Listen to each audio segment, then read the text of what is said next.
रजीम बिस्मिल्लाहिर्रहमानिर्रहीम। आज हमारा हदीस का दर्स है। दो हदीसें पढ़ेंगे, सीखेंगे। पिछली दफ़ा भी दो हदीसें बताई थी दुआ के मुताल्लिक, तो आज भी ये दो हदीसें हैं दुआ के मुताल्लिक। अगर हमने दुआ मांगना सीख लिया और अल्लाह ताला से सच्चे दिल के साथ, यकीन के साथ हमने दुआएं मांगना शुरू की तो अल्लाह तबारक व तआला हमें बहुत कुछ देगा, दुनिया में भी और आखिरत में भी। समझ आ रही है? जो अल्लाह से मांगता है अल्लाह उससे खुश होता है, और जो अल्लाह ताला से नहीं मांगता अल्लाह ताला उससे नाराज़ होता है। तो हम दुआएं मांगने वाले बन जाए अल्लाह तबारक व तआला से। समझ आ रही है? हाँ। अब देखो, ये दो हदीसें हैं। सबसे पहले हदीस इस तरह है, क़ालन नबी सल्लल्लाहु अलैहि वसल्लम इन्नल्लाह हय्युन करीमुन। क्या बोलो? हाँ, यस्तही इज़ा रफ़अ अर्रजुलु इलैहि यदैहि अन यरुद्दहुमा सिफ़रन खाइबतैन। नबी करीम सल्लल्लाहु अलैहि वसल्लम ने फरमाया कि अल्लाह ताला हया वाला है, करम वाला है। हाँ, हया वाला है और करम वाला है, यानी देने वाला है। फिर आगे, जब उसकी बारगाह में कोई दुआ के लिए हाथ उठाता है तो उन हाथों को खाली नामुराद लौटाते हुए अल्लाह को हया आती है। अल्लाह पाक देने वाला है, अल्लाह करीम है, हया वाला है। जब कोई बंदा अल्लाह पाक से दुआ मांगता है ना, या अल्लाह ये दे दे, ये दे दे, ये दे दे, तो अल्लाह पाक को फिर हया आती है कि जब उसको कुछ न दे, जो खाली ना मुराद चला जाए, अल्लाह पाक को हया आती है। तो मतलब क्या हुआ इसका? मतलब ये हुआ कि अल्लाह तबारक व तआला ज़रूर जो कोई कुछ मांगता है अल्लाह ज़रूर देते हैं। अगर किसी ने कहा कि मैंने अल्लाह पाक से मांगा और मेरी तो दुआएं कबूल नहीं होती, बस इसकी तो कबूल नहीं होती। जो कोई दुआ मांगता है ना, मेरे तरफ देखो, या तो उसी वक़्त कबूल हो जाती है, उसी वक़्त, या उसके बदले अल्लाह पाक और कोई चीज़ दे देता है। मसलन ये मांगते हैं कि अल्लाह मुझे मोटरसाइकिल दे दे। अब अल्लाह पाक को पता है कि अगर इसको मोटरसाइकिल मिल गया तो ये मस्तियाँ करेगा और ज़ख्मी होगा, एक्सीडेंट करेगा, तो अल्लाह पाक उसके बदले और कोई चीज़ देता है, लेकिन दुआ रद्द नहीं करता जब तक बंदा खुद न कहे कि मेरी दुआ रद्द हो गई।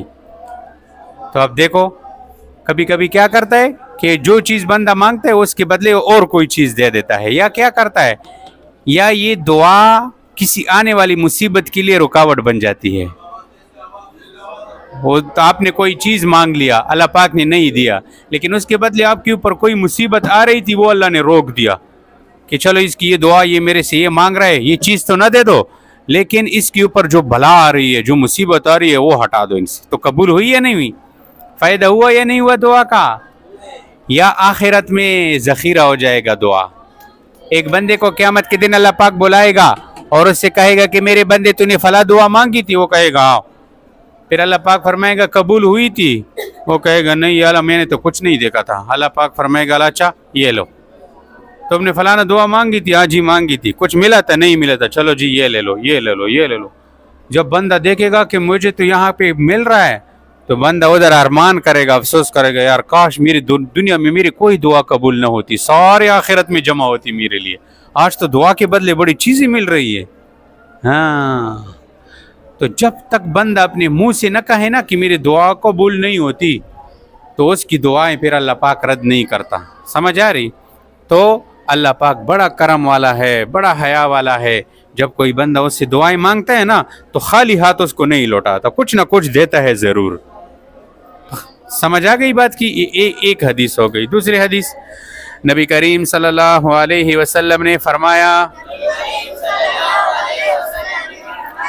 तीन दुआएं कबूल की जाती है, इनकी कबूलियत में कोई शक नहीं। नंबर 1, वालिद की दुआ। हाँ, क्या फरमाया कि 3 दुआएं ऐसी है ना, मेरे तरफ देखो, कि अल्लाह पाक इसको कबूल करते हैं और इसकी कबूलियत में कोई शक नहीं होता। जिसने शक कर लिया ना तो ये बंदा फिर गुनहगार है।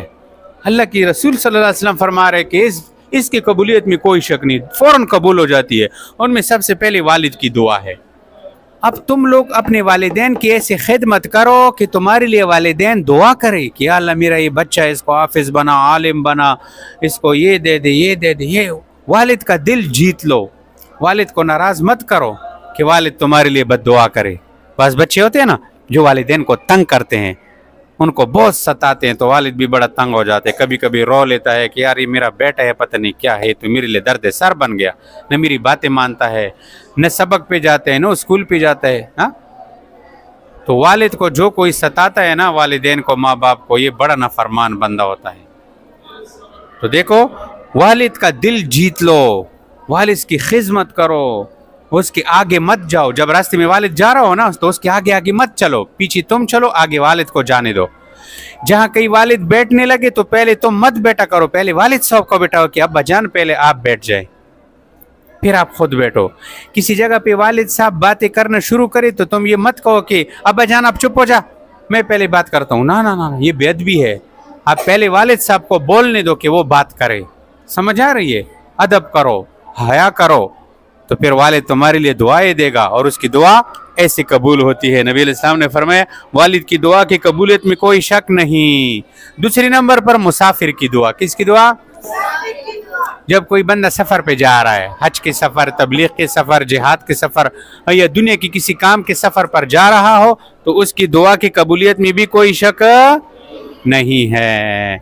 और तीसरे नंबर पर मजलूम की दुआ। क्या?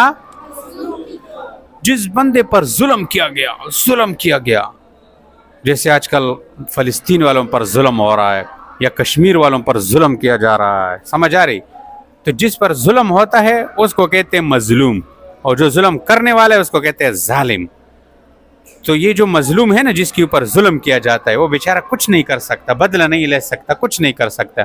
तो वो क्या करता है? वो अल्लाह की बरगाह में हाथ उठाता है कि अल्लाह मैं तो कुछ नहीं कर सकता हूँ, या अल्लाह मेरे अंदर तो कोई ताकत नहीं है बदला लेने की, या अल्लाह तू ही इससे बदला ले ले। तो इस मजलूम की भी बद्दुआ अल्लाह पाक डायरेक्ट कबूल करते हैं, डायरेक्ट, इसकी कबूलियत में कोई शक। हाँ, तो ये देखो, दुआ के मुतालिक ये 2 हदीसें आपको बता दी, तो इसको याद रखो और दुआ को जो है अपने लिए ओढ़ना बिछौना बनो। हर वक्त दुआएं किया करो, उठते बैठते, सबक के बाद, और इस तरह नमाजों के बाद, तिलावत कुरान के बाद, हाँ, दुआएं किया करो। समझ आ रही? अपने लिए, उम्मत के लिए। और फिर जिन लोगों की दुआ ली जाती है उनमें पहले वालिद की दुआ है, वालिदैन की दुआ लिया करो। समझ आ रही है?